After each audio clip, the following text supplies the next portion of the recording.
ಖುಷಿಯ ಸಂತೆ ಸಿಕ್ಕಂತೆ ಬಾ, ಅಮ್ಮನಿತ್ತ ಮುತ್ತಂತೆ ಬಾ, ಗಡಿಯಾರದ ಗಡಿ ಮೀರಿದ ಕ್ಷಣವಾಗಿ ಬಾ,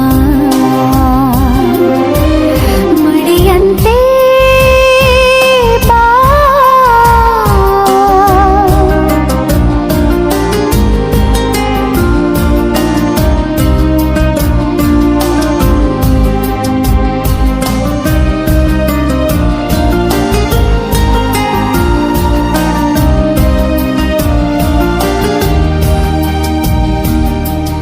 ಅಂಗಾಲಿಗೂ ತಂಗಾಳಿಗೂ ಮುಸು ಮುಸು ನಸು ನಗು, ಆ ಕಣ್ಣಿಗೂ ಈ ಕಣ್ಣಿಗೂ ಲಘು ಲಘು ಅಮಲಿನ ಗುಂಗು, ಸಿಗೋ ಸಿಗೋ ಸಿಗೋ ಸಿಗೋ ಎಂದೆಂದಿಗೂ ನಂಗೆ ಸಿಗೋ, ನೀ ಸಿಗೋ ಬಾಸಿಗೋ, ಭುವಿಯಾಚೆಗೋ ನಭದಾಚೆಗೋ ನನಗೆ ಸಿಗೋ,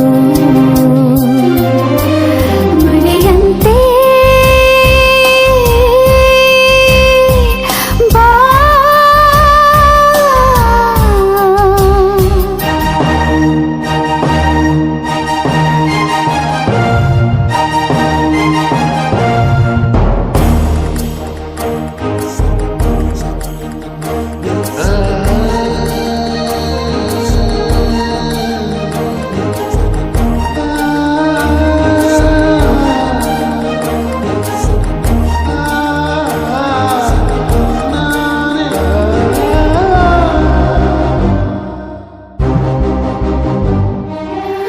ಸಮೀಪಿಸು ಸಮೀಪಿಸು ನನ್ನ ತುಸು ಸತಾಯಿಸು, ಪಿಸು ಪಿಸು ಕತ್ತಾಲಿಸು, ನೀ ತುಂಬಿಸು ಕಣ್ಣಿಗೆ ಕನಸು, ಆಹ್ವಾನಿಸು ಆಮಂತ್ರಿಸು, ಆಲಂಗಿಸು ಮತ್ತೇರಿಸು, ತೇಲಿಸು ತೇಲಿಸು, ಮುಗಿಲಾಗಿಸು ನವಿಲಾಗಿಸು ನದಿಯಾಗಿಸು,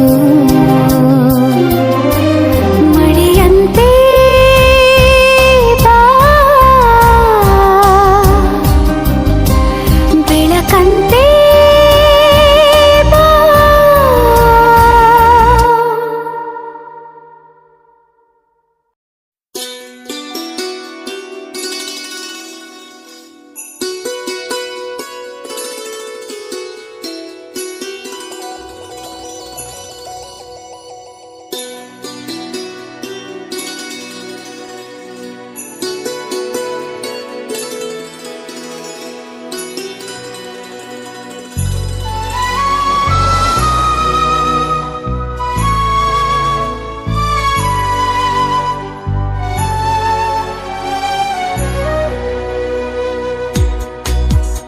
ಎಲ್ಲೋ ಮಳೆಯಾಗಿದೆ ಎಂದು ತಂಗಾಳಿಯು ಹೇಳುತ್ತಿದೆ, ಎಲ್ಲೇ ಒಲವಾಗಿದೆ ಎಂದು ಕನಸೊಂದು ಬೀಳುತ್ತಿದೆ. ವ್ಯಾಮೋಹವ ಕೇವಲ ಮಾತಿನಲ್ಲಿ ಹೇಳಲು ಬರಬಹುದೇ, ನಿನ್ನ ನೋಡಿದ ಮೇಲೆಯೂ ಪ್ರೀತಿಯಲ್ಲಿ ಬೀಳದೆ ಇರಬಹುದೇ. ಎಲ್ಲೋ ಮಳೆಯಾಗಿದೆ ಎಂದು ತಂಗಾಳಿಯು ಹೇಳುತ್ತಿದೆ.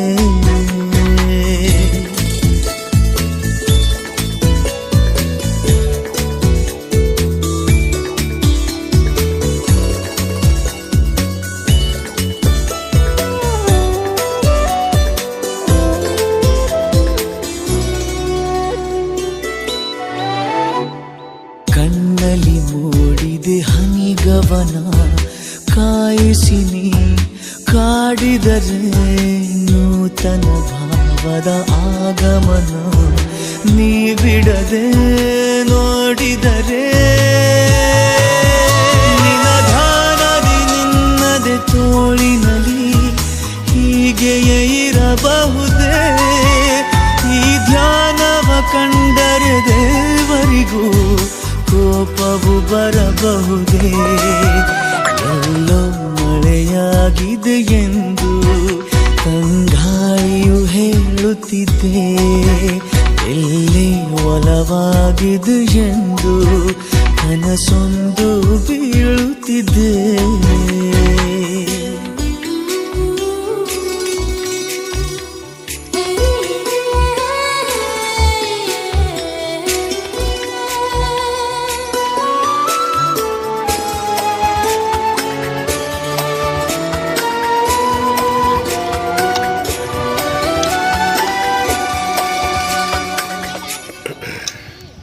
ನೆನಪಿನ ಹೂಗಳ ಬೀಸಣಿಕೆ ನೀ ಬರುವ ದಾರಿಯಲ್ಲಿ ಓಡಿದೆ ದೂರಕ್ಕೆ ಬೇಸರಿಕೆ ನೀನಿರುವ ಊರಿನಲ್ಲಿ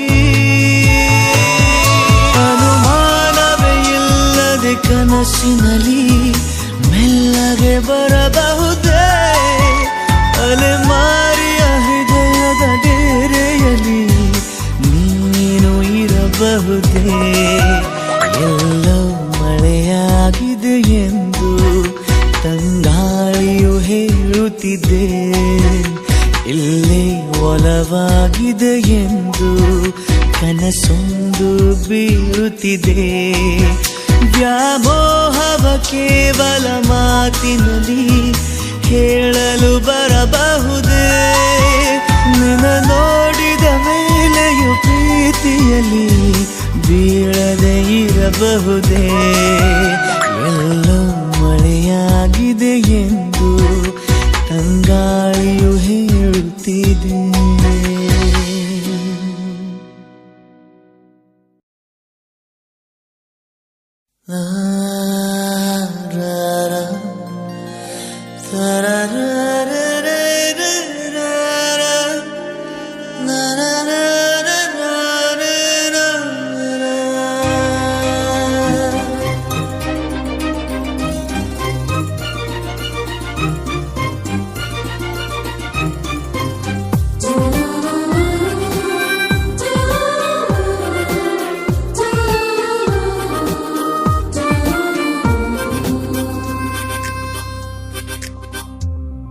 ಮೊದಲ ಮಳೆಯಂತೆ ಎದೆಗೆ ಇಳಿದೆ ಮೆಲ್ಲಗೆ ಮೊದಲ ಕನಸಂತೆ ಒಲವೇ ಒಲಿದೆ ಒಮ್ಮೆಗೆ ಚಾಚಿದ ಕೈಗೆ ಆಕಾಶವೇ ತಾಗಿದೆ ಗಿಚಿದ ಹಾಗೆ ಮಳೆ ಬಿಲ್ಲಿ ಮೈಗಂಟಿದೆ ಹೊಸ ಸಂವತ್ಸರ ಹೊಸ ಮನ್ವಂತರ ಶುರುವಾಗಿದೆ ಆಗಿದೆ ಈಗ ಮೊದಲ ಮಳೆಯಂತೆ ಎದೆಗೆ ಇಳಿದೆ ಮೆಲ್ಲಗೆ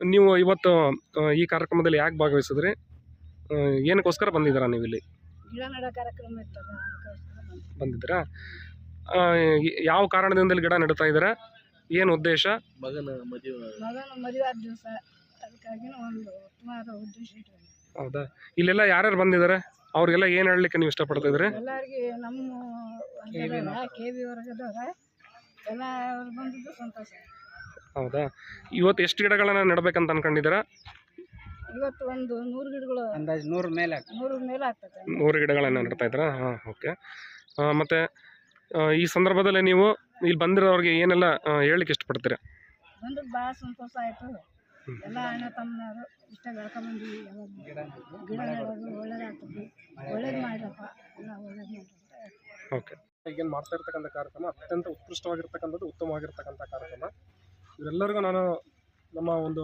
ಪರಿವಾರ ಪರವಾಗಿ ಹೃತ್ಪೂರ್ವಕವಾಗಿರ್ತಕ್ಕಂಥ ಅಭಿನಂದನೆಗಳನ್ನು ಸಲ್ಲಿಸ್ತಾ ಇದ್ದೀನಿ ಇಲ್ಲಿ ನಾವು ನೋಡ್ತಾ ಇರ್ಬೋದು ಇಲ್ಲೆಲ್ಲ ಏನಾಗಿದೆ ಅಂತಂದ್ರೆ ನಗರೀಕರಣ ಆಗ್ತಾ ಇದೆ ಈ ನಗರೀಕರಣದಿಂದಾಗಿ ಸೈಟ್ಗಳ ಸಹ ಏನಾಗ್ತಿದೆ ಅಂತಂದರೆ ಸಿಟಿಯಿಂದ 10 ಕಿಲೋಮೀಟರ್ವರೆಗೂ ಸಹ ದಿನನಿತ್ಯ ಈ ಸೈಟ್ಗಳನ್ನು ಮಾಡ್ತಕ್ಕಂಥದ್ದು, ಭೂ ಪರಿವರ್ತನೆ ಮಾಡ್ತಕ್ಕಂಥದ್ದು ಈ ರೀತಿ ಆಗೋದ್ರಿಂದ ಏನಾಗ್ತಾ ಇದೆ ಅಂತಂದರೆ ಯಥೇಚ್ಛವಾಗಿ ಮರಗಳನ್ನು ಕಡಿತಾ ಇದ್ದಾರೆ. ಈ ಕಡಿಯೋದ್ರಿಂದ ಪೂರ್ತಿ ಭೂಮಿ ಏನಾಗ್ತಿದೆ ಅಂತಂದರೆ ಕಂಪ್ಲೀಟಾಗಿ ವಾಶೌಟ್ ಆಗಿ ಅಂದರೆ ಬರಡು ಭೂಮಿ ಥರ ಕಾಣಿಸ್ತಾ ಇರುತ್ತೆ. ಇದ್ರ ಪ್ರಕಾರವಾಗಿ ನಾವೇನು ಮಾಡ್ಬೇಕಂತಂದರೆ ಎಷ್ಟು ನಾವು ಸೈಟ್ಗಳನ್ನು ಮಾಡಿದ್ರೂ ಸಹ ನಾವು ಆ ಒಂದು ಸ್ಥಳಗಳಲ್ಲಿ ಹೆಚ್ಚಿನ ಪ್ರಮಾಣದ ಮರಗಿಡಗಳನ್ನು ನಾವು ನೆಡಲೇಬೇಕು. ಯಾಕಂತಂದರೆ ಈ ವರ್ಷ 2024ನೇ ವರ್ಷದಲ್ಲಿ ಆಗಿರ್ತಕ್ಕಂತಹ ಬಿಸಿಲಿನ ಪ್ರಕಾರತೆ ನಮ್ಮ ಹಿರಿಯರು ಹೇಳ್ತಾ ಇದ್ರು 75 ವರ್ಷಗಳ ಹಿಂದೆ ಇತ್ತು ಈ ರೀತಿ ಅಂತಂದೇಳಿ. ಅಂದರೆ ಇದು ಮತ್ತು ಇದು ಯಾಕೆ ಈಗ ಆಗಿದೆ ಅಂತಂತಂದರೆ ಇಲ್ಲಿ ಒಂದು ಅಭಿವೃದ್ಧಿಯ ಕೊರತೆ ಜೊತೆಗೆ ನಗರೀಕರಣಗಳಿಂದ ವಿಧಾನದಿಂದ ಏನಾಗ್ತಿದೆ ಅಂತಂದರೆ ಈ ರೀತಿ ಮರಗಿಡಗಳ ಪ್ರಮಾಣ ಕೊರತೆ ಆಗಿರೋದ್ರಿಂದ ಕೃಷಿ ಥ್ಯಾಂಕ್ ಯು. ಒಂದೂರಪ್ಪ ಸೆಕ್ಷನ್ ಆಫೀಸರ್. ಇವಾಗ ನಾನು ಹುಷನ್ ಭಾಷಣ್ ಅವರು ನಿನ್ನೆ ಸಾಯಂಕಾಲ ಮಾತಾಡಿದರು, ಈ ಥರ ವೆಡ್ಡಿಂಗ್ ಆನಿವರ್ಸರಿ ಅಂತ ನಾವು ಒಂದು ಗಿಡ ನೆಡುವ ಕಾರ್ಯಕ್ರಮ ಇಟ್ಕೊಂಡಿದ್ದೀವಿ ಅಂತೇಳಿ ನಮಗೆ ಅತ್ಯಂತ ಖುಷಿ ಆಯಿತು. ಇದು ನಮ್ಮೆಲ್ಲರಿಗೂ ಸಾರ್ವಜನಿಕರಿಗೂ ಸೇರಿಸಿ ಸಮಾಜ ಮಾನವ ಕುಲಕ್ಕೂ ಇದು ಒಂದು ಉತ್ತಮ ಮಾದರಿ ನಡವಳಿಕೆ. ನಾವೆಲ್ಲರೂ ಕೂಡ ಈ ನಿಟ್ಟಿನೊಳಗೆ ಪ್ರಯತ್ನ ಮಾಡೋಣ. ಅವರ ಒಂದು ಈ ಕಾರ್ಯ ಅತ್ಯಂತ ಪ್ರಶಂಸನೀಯ. ಹಾಗಾಗಿ ಅವರಿಗೆ ದಂಪತಿಗಳಿಗೆ ದೇವರು ಆರೋಗ್ಯ ಕೊಟ್ಟು ಕಾಪಾಡಲಿ ಅಂತೇಳಿ ಈ ಮೂಲಕ ಅವರಿಗೆ ಶುಭಾಶಯಗಳನ್ನು ಸಲ್ಲಿಸ್ತೀವಿ. ಪರಿಸರ ಸಂರಕ್ಷಣೆ ನಮ್ಮೆಲ್ಲರ ಹೊಣೆ ಅಂತ ಹೇಳ್ತೀವಿ. ಇದರ ಎಷ್ಟರ ಮಟ್ಟಿಗೆ ಉತ್ತಮ ಅಂತಂದು ಹೇಳಂತ ನಿಮ್ಮ ಅಭಿಪ್ರಾಯ? ಮೊದಲನೇದಾಗಿ ಭಾಷಣ್ಣವರ ಒಂದು ವೆಡ್ಡಿಂಗ್ ಆನಿವರ್ಸರಿಗೆ ಶುಭಾಶಯ ಕೋರುತ್ತಾ, ಇವತ್ತಿಗೇನು ಭಾಷಣ್ಣವರು ಇದೊಂದೇನು ನಿರ್ಧಾರ ತಗೊಂಡಿದ್ದಾರೆ, ಇದು ಎಲ್ಲರಿಗೂ ಒಂದು ಪ್ರೇರಣೆ. ಯಾಕಂದರೆ ಸುಮ್ಮನೆ ಹೋಗಿ ಎಲ್ಲೋ ಒಂದು ಕುತ್ಕೊಂಡು ಪಾರ್ಟಿ ಮಾಡಿ ಅವ್ರ ಆ್ಯನಿವರ್ಸರಿ ಮಾಡೋದಲ್ಲ. ಇದು ಒಂದು ಇವತ್ತು KEB ಅವ್ರು ಅಂದರೆ ಒಂದು ಎಲ್ಲೋ ಒಂದು ಯಾರೋ ಒಂದು ಮಾತಾಡ್ತಾರೆ, ಬೇರೆ ಲೈನ್ ಗಿಡ ಕಡಿತಾರೆ. ನಾವು ಇನ್ನೊಂದು ಲೈನ್ ಗಿಡ ಕಡಿಯೋದಂದ್ರೆ ಅದಲ್ಲ, ಅಪಾಯದ ಮಟ್ಟದ ಏನಿದೆ ಅದನ್ನ ಕಡಿತೀವಿ. ಅದ್ರ ಒಂದು ಜನರಿಗೆ ನಮ್ಮದು ಒಂದು ಕಡೆಯಿಂದ ಒಂದು ಮೆಸೇಜ್ ಹೋಗಲಿ ಅಂತಂದೇಳಿ ಇವತ್ತು ನಮ್ಮ ಭಾಷಣ್ಣವರು ಈ ನಿರ್ಧಾರ ತಗೊಂಡಿದ್ದಾರೆ.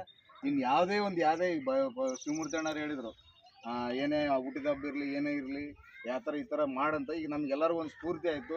ಈಗ ನಮ್ಗೆ ಹೊಸ್ದಾಗಿ ಬಂದಿರೋ ಹುಡುಗರಿಗೂ ಅವ್ರು ಒಂಥರ ಈ ಥರನೂ ಮಾಡ್ಬೋದಾ ಅಂತ ಒಂದು ಆಯ್ಕೆ ಬರುತ್ತೆ. ಈಗ ಸುಮ್ಮನೆ ಎಲ್ಲೆಲ್ಲೋ ಖರ್ಚು ಮಾಡೋದಕ್ಕೂ ಈ ಥರ ಒಂದು ಕೆಲಸ ಮಾಡೋದ್ರಿಂದ ಭಾಳ ಖುಷಿಯಾಗಿದೆ. ಮುಂದಿನ ದಿನಗಳು ಎಲ್ಲರೂ ಇದನ್ನೇ ಅಳವಡಿಸ್ಕೋಬೇಕಂತ ಈ ಸಂದರ್ಭದಲ್ಲಿ ನಾನು ಹೇಳ್ತೀನಿ. ಈ ಕಾರ್ಯಕ್ರಮ ಮಾಡ್ತಕ್ಕಂಥ ಉದ್ದೇಶ ಏನು, ಇದರಿಂದ ಏನು ಸಂದೇಶ ಕೊಡ್ತಾ ಇದ್ದಾರೆ ನೀವು? ಶ್ರೀ ಹುಷನ್ ಭಾಷಾ ಮತ್ತು ದಂಪತಿಗಳ ವಿವಾಹ ವಾರ್ಷಿಕೋತ್ಸವದ ಶುಭಾಶಯಗಳನ್ನು ಕೋರುತ್ತಾ, ಅವರ ವಿವಾಹ ವಾರ್ಷಿಕೋತ್ಸವವು 100 ಕಾಲ ಚಿರಕಾಲ ಈ ಸಸಿ ನೆಡುವ ಕಾರ್ಯಕ್ರಮ ಮುಖಾಂತರ ಮುನ್ನಡೆಯಲ್ಲಿ. ಅದೇ ರೀತಿಯಾಗಿ ನಾವೆಲ್ಲರೂ ಸಣ್ಣರಿದ್ದಾಗ ಹಳದಾಗೆಲ್ಲ ಸ್ನಾನ ಮಾಡ್ತಿದ್ವಿ, ಬಾವಿಯಾಗೆಲ್ಲ ಸ್ನಾನ ಮಾಡ್ತಿದ್ವಿ. ಆ ನೀರಿನ ಮಟ್ಟ ಇವತ್ತು ಖುಷಿಯಾಗಿ ಕಾರಣ ಏನಂದರೆ ನಾವು ಮರ ಕಡಿತಾ ಇರೋದು. ಇವತ್ತು ನಾವು ಮರನ ಬೆಳೆಸಿದ್ರೆ ಇದಾಗ್ತದೆ. ಈಗ ಚಳಿಗಾಲ ಬಂದಾಗ ಚಳಿ ಅಂತೀವಿ, ಮಳೆಗಾಲ ಬಂದಾಗ ಮಳೆ ಅಂತೀವಿ, ಬಿಸಿಲುಗಾಲ ಬಂದಾಗ ಬಿಸಿಲು ಅಂತೀವಿ. ಆದ್ರೆ ಅದಕ್ಕೆ ಪೂರಕವಾದ ವಾತಾವರಣ ಏನಂತೇಳಿ ನಾವೇ ಅದಕ್ಕೆ ಹೊಣೆಗಾರರು. ಅದಕ್ಕೋಸ್ಕರ ಅವ್ರವ್ರ ಹುಟ್ಟಿದಬ್ಬ, ವಿವಾಹ ವಾರ್ಷಿಕೋತ್ಸವಗಳು, ಯಾವುದೇ ಒಂದು ಶುಭ ಸಮಾರಂಭ ಏನೇ ಇರಲಿ, ಒಂದೊಂದು ಪ್ರತಿ ಒಬ್ಬ ಮಕ್ಕಳಿಗೆ ಒಂದೊಂದು ಮರ, ಒಂದೊಂದು ಮನೆಗೆ ಒಂದು ಮರ, ಅದೇ ರೀತಿಯಾಗಿ ಎಲ್ಲರೂ ನೆಟ್ಕೊಂಡು ಹೋದ್ರೆ ಇವತ್ತು ಹಳೆ ಮೊದಲೇನು ನೀರಿತ್ತು, ಭೂಮಿ ಮೇಲೆ ನೀರು ಹರಿತಾ ಇತ್ತು, ಹಳ್ಳ ಕೊಳ್ಳ ಬಾವಿನಲ್ಲಿ, ಆ ಮಟ್ಟ ನಾವು ಕಾಯ್ದುಕೊಂಡ್ವಿ ಅಂದರೆ ಯಾವ ಬಿಸಿಲು ಇರಲ್ಲ, ಮಳೆ ತಂತಾನೆ ಬರುತ್ತೆ. ಮಳೆ ಬರಲಿಲ್ಲ ಅಂತೀವಿ.